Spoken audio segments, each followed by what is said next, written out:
क्या आप जानते हैं कि छुहारा कैसे बनता है और आखिर छुहारा को बनाने के लिए कौन कौन सी चीजों का ध्यान रखना होता है और आखिर इन छुहारा की खेती करके लोग कैसे कमा रहे हैं करोड़ों रुपए।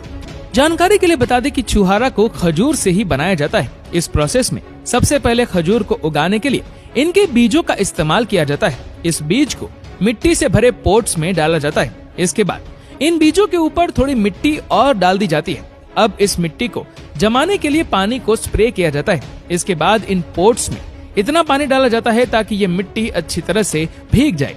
पानी देने के 30 दिनों के बाद खजूर के पौधे तैयार हो जाते हैं। ठीक इसी तरह खजूर के कई सारे पौधे तैयार किए जाते हैं। जब ये पौधे प्लांटेशन के लिए रेडी हो जाते हैं तब इन पौधों को फार्मिंग के लिए जमीन में लगा दिया जाता है और देखते ही देखते ये पौधे 1 से 2 सालों में फल देने लायक पेड़ बन जाते हैं। इन्हीं पेड़ों पर कुछ दिन बाद सैकड़ों टन खजूर लगने वाले।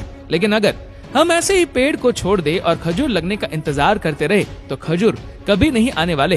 पेड़ में खजूर लगने के लिए एक प्रोसेस करना होता है जिसे पॉलिनेजन कहा जाता है, जिसमें एक पेड़ केवल मादा का होता है और दूसरा नर का होता है और नर अलग अलग खजूर की किस्म होती है, इसीलिए इसमें फल लगने के लिए इसको फर्टिलाइज करना होता है। जब मादा यानी फीमेल खजूर के पेड़ में फूल आ जाते हैं तो नर यानी मेल खजूर के पेड़ों से पॉलेन को निकाला जाता है और उसे इन फूल के बीच में डालकर अच्छी तरह से बांध दिया जाता है।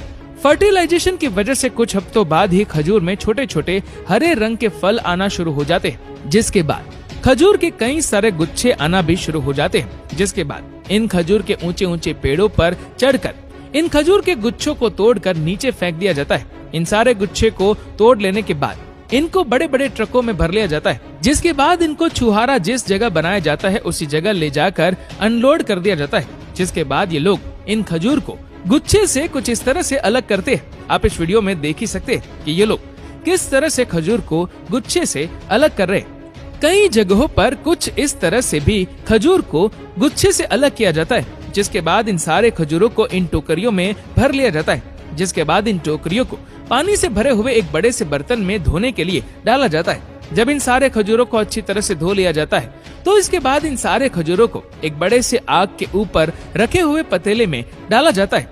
दोस्तों, ये कोई छोटा मोटा पतीला नहीं होता बल्कि एक बहुत बड़ा पतीला होता है, जिसमें खजूर की सिर्फ एक टोकरी ही नहीं बल्कि कई सारी टोकरियां डाली जाती है और साथ साथ इसमें खाने का सोडा भी मिलाया जाता है। जिसके बाद इसको 10 से 15 मिनट तक उबाला जाता है। इस वीडियो में आप देख ही सकते हैं कि कैसे ये लोग इतने सारे खजूर को इतने बड़े पतीले में इतनी अच्छी तरह से उबाल रहे। जिसके बाद इन सारे खजूरों को 5 से 6 दिनों तक खुली धूप में सूखने के लिए छोड़ दिया जाता है और सूखने के बाद ये खजूर कुछ